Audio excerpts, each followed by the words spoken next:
शेर। पहले ना चीज को क्लियर कर लीजिए, समझ लीजिए, फिर लिख लीजिएगा, ठीक है। अब देखिए कि स के लिए कौन सा हर्फ है सर, आप बताइए। सीन है। और ए के लिए कौन सा अराब है, कौन सा अराब है?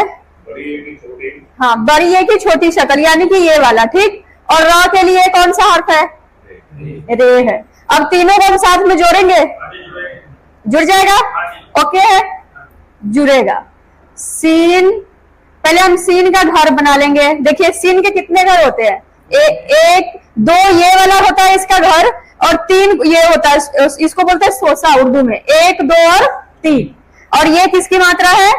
ए की मात्रा के लिए है, ठीक। सा को ए की मात्रा आ गया और साथ में आ गया रे। अगर इसके आगे कोई हर्फ होता, जैसे कि सेरा होता, फिर हम क्या करते? अलिफ इसके साथ जुड़ता नहीं, अलिफ नहीं जुड़ेगा, ठीक है। क्या बन गया ये?